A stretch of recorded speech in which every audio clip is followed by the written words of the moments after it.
Hello class. In this video, I'm going to show you one of the application of using pointer. So we are going to use the pointer in the dynamic array allocation. So let's take a look at the example of how we do that.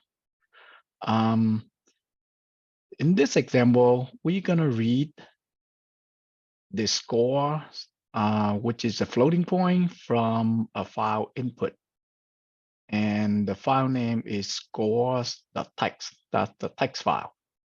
And the first line in the file contains the size of the scores or the number of the scores in this file, or I can say that's the size of the array that we want to create. Um, so we're going to declare a variable size integer, and after we open the file, we read the size that tell us how many scores in this text file. And then we use a pointer variable scores, which is the data type of this pointer is float asterisk, which means that the variable scores is a pointer variable that contain address of float data type.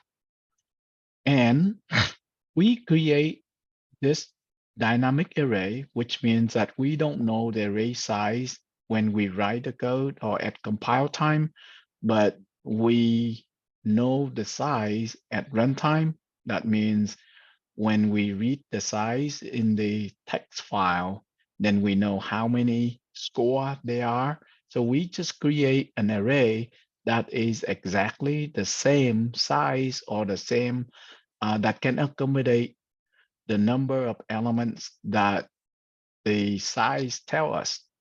And we do that by using an operator called new. And then after new, we say we're going to allocate the data type float. And we specify the size of this array. So this is similar to declare an array, but we are not declaring a static array. This is called dynamic array. That means we allocate the array at runtime. So based on the size, we allocate the array that is big enough to accommodate the number of scores in the text file. And on line 21, I also want to print the size of float so that you know how many bytes of storage the float will take. And we will use that in this example so that you can see how the address is changed from one element to the next element, or the memory location of the elements of the array. And then we just go over a for loop. We say we start the variable I initialize to 0, and the loop control condition is I is less than the size and increment I by 1. After each iteration of the loop, for each iteration of the loop, we read a score from the text file and we store into this array. And you should notice that I'm using the score, which is a pointer variable, the same way that I'm using a static array, because this look like an array, right? That's what you learned so far when you declare an array and then you read an element into, read the data into an element of the array. So we can do the same by using the pointer notation, because basically these pointers contain the address of an array that we allocated by using new, and each element of the array will be follow the after the first element, it will follow by second and third and so on.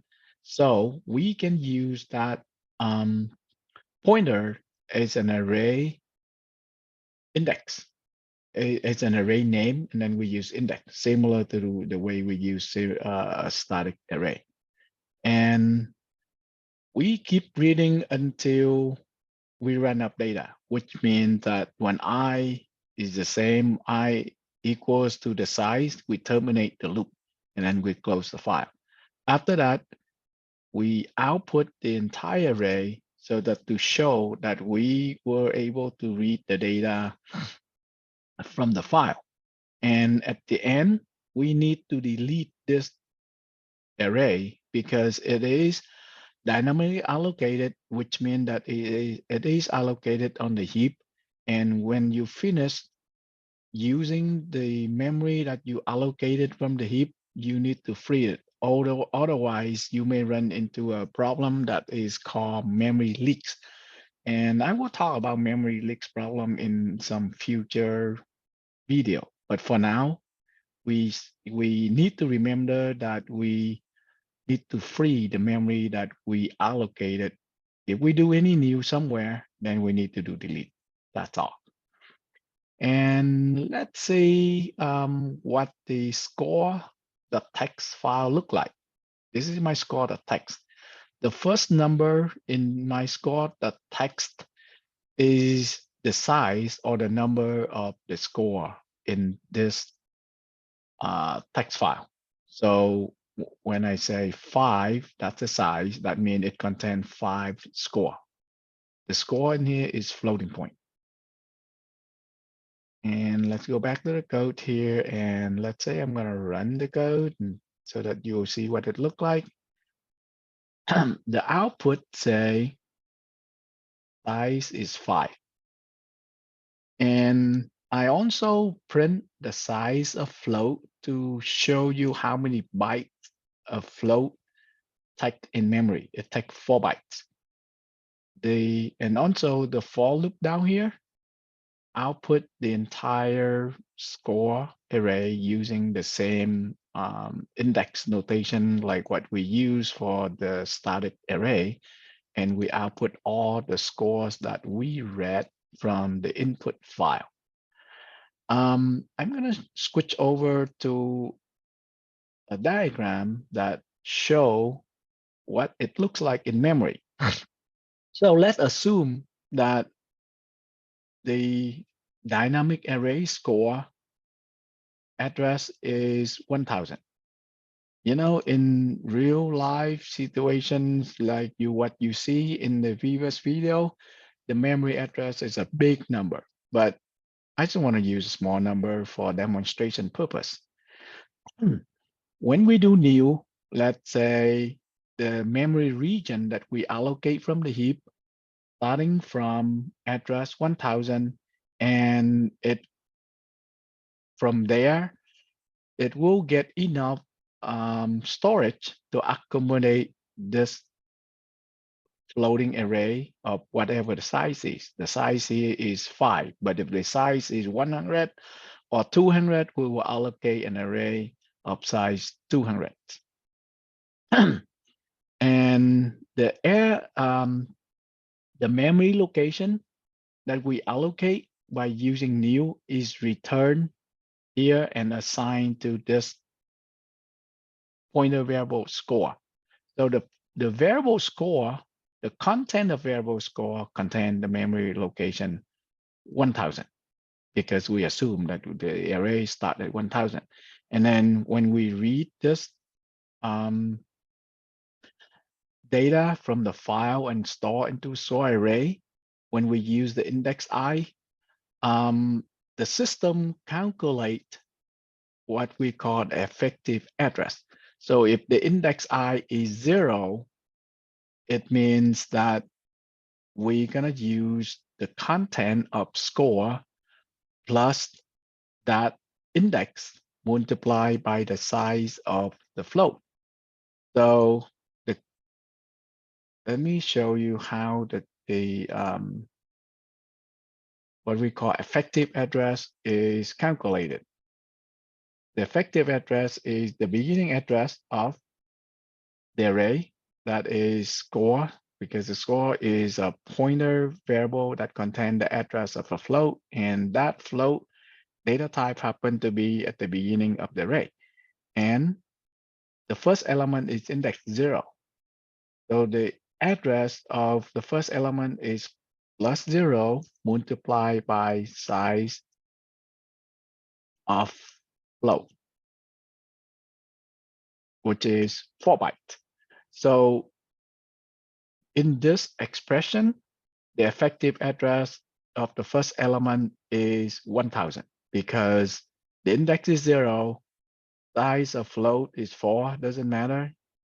So 0 multiply anything is 0, so we get the effective address of 1000. And we get the number from this store the text, and then we store into that memory location. And the data in this score that text, the first line, the second line actually, the first line is the size, second line is the first score is 44.8. And then that means we are going to store 44.8 into this memory location. Then second time to the loop, the index is changed to 1. Now, the effective address is this formula, but the index is 1. So you're going to change this. I couldn't. Oh, okay. I need to do, I think need to do select. Okay. So I'm going to change this to 1. Oops. Anyway, the index now is 1. So the size, 1 multiplied by the size of float, which is 4. Then the effective address is 1000 plus 4. So that's the next memory location. That is this element. And we're going to store the second score into it, 98.2. So 98.2 is stored in here, 98.2. And then variable loop control variable I is incremented by 1. So we go by score 0, 1, and then the next, actually it should be in this line. Then the next index is 2. And again, we calculate the address. The effective address is score plus 2 multiplied by the size of float. Size of float is 4. So the effective address is 1008.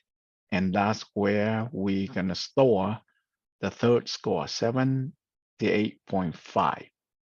That is where the third score should go, 78.5. And we keep doing this until we run out of number of score, which is 5 score. And you notice that I'm using fin ignore and the number 500 here, and then the new line character. Hopefully you remember how ignore works. Basically what I'm saying is after I read the floating data, I say ignore the rest of that line. And the maximum number of characters that I ignore is 500 characters, or I hit the new line character. And in the data file, what I have is a score followed by new line characters. So it will move my read cursor to the next line. So I'm going to read the next line after that. So hopefully you still remember we need to do this when we read some text input data. That's it for this example. And we'll see you in the next video. This is the end of this example.